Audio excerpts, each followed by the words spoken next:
Hoy vamos a sumergirnos en una historia real, de esas que parecen sacadas de una película. Es el caso de un consorcio, una comunidad de vecinos, que estaba, al borde del colapso. La razón, una gestión totalmente dividida. Pero lo fascinante aquí es cómo lograron encontrar una salida a través de un acuerdo formal. Esto no es teoría, es una lección práctica y muy potente sobre cómo resolver conflictos. Bien, para desenredar esta madeja vamos a seguir un camino claro. Primero, vamos a ver cómo se metieron en este lío de tener dos administradores. Después, qué fue lo que exigieron los vecinos, que se pusieron firmes. Y por último, claro, el acuerdo que finalmente les trajo la paz. Vamos a ello. Ok, empecemos por el principio. Hay que poner la primera pieza del rompecabezas, el escenario. Y créanme, era una situación bastante rara, por no decir completamente inestable. A ver, esta es la pregunta del millón, ¿no? La que está en el centro de toda esta historia. ¿Qué pasa cuando un edificio tiene dos administradores al mismo tiempo? Imaginen la locura. Es como tener dos capitanes tratando de dirigir el mismo barco, cada uno tirando del timón para su lado. Es, literalmente, la receta perfecta para el desastre. Y aquí tenemos a los protagonistas de esta disputa. Por un lado están los consumidores, que no son otros que los vecinos, claro, la gente que vive ahí y que al final es la que sufre todas las consecuencias de este caos. Y del otro lado, los prestadores del servicio, los dos administradores, que en la práctica estaban en una especie de guerra por el control del edificio. Y ojo porque aquí entra un concepto legal que es clave para entender todo: incidencia colectiva. ¿Qué significa esto en español simple? Pues que el problema no era una pelea entre un vecino y un administrador. No, el desastre afectaba a todos por igual. Y esto es súper importante, porque les dio a los vecinos la base legal para unirse y actuar como un solo bloque. Muy bien, entonces, ¿cómo se traducía este conflicto en el día a día de la gente? Vamos a meternos de lleno en los detalles para ver cómo esta doble administración generó un caos operativo y, peor aún, financiero para toda la comunidad.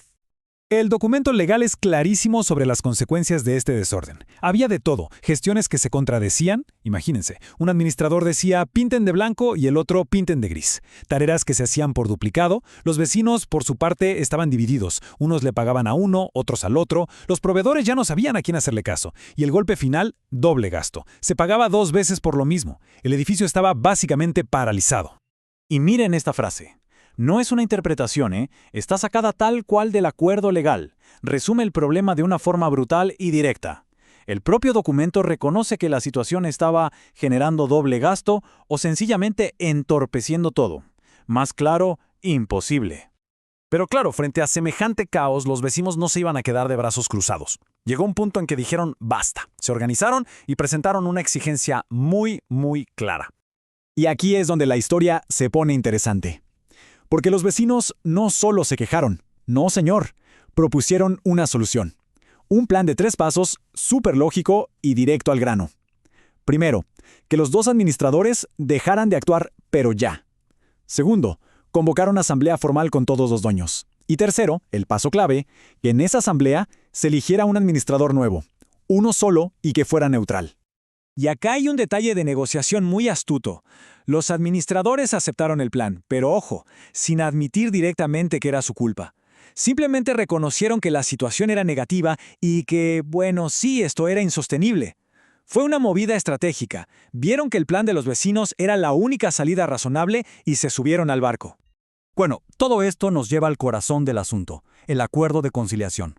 Vamos a ver los detalles, la letra chica, de cómo se firmó la paz en este edificio. Y esto no fue una simple promesa de ya veremos, para nada. El acuerdo tenía plazos súper estrictos. Tenían 3 días, solo 3 para convocar a la asamblea.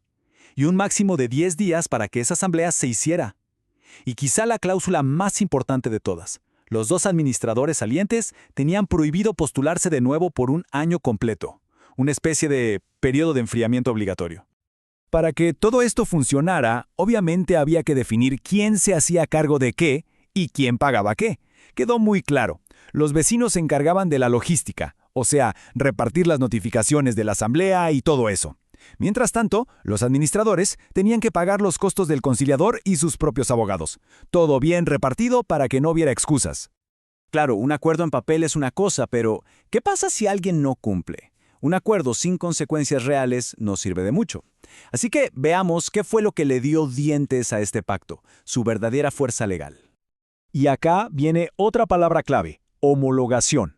Este paso fue fundamental. Básicamente, significa que el acuerdo dejó de ser un pacto privado entre ellos y pasó a ser aprobado oficialmente por una autoridad nacional. Para que se entienda, es como si un juez le pusiera su sello. A partir de ese momento, el acuerdo tenía el mismo peso que una sentencia judicial. Ahora sí era cosa seria. En cuanto a los costos del proceso, el acuerdo también fue muy específico. Los honorarios del conciliador, la persona que ayudó a que llegaran a esta solución, se repartieron en partes iguales. 50% para un administrador, 50% para el otro. Justo y claro. Y ahora las consecuencias por si a alguien se le ocurría no cumplir, y no eran para nada un chiste. Si alguno de los dos administradores rompía el acuerdo, ¡pum!, se consideraba su renuncia automática e inmediata. Además, perdían cualquier derecho a reclamar plata, ya fueran honorarios o gastos, y por si fuera poco, se enfrentarían a sanciones de la autoridad nacional. Con estas condiciones, estaba claro que a nadie le convenía hacerse listo. Y bueno, llegamos a la gran conclusión. ¿Por qué importa tanto esta historia? Porque va más allá de un solo edificio.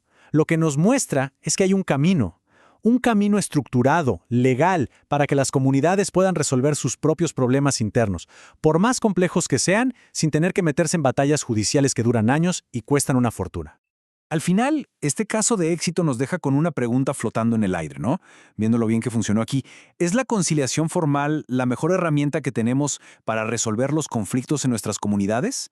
Quizá debería ser la primera puerta que toquemos. Es algo para pensar, sin duda.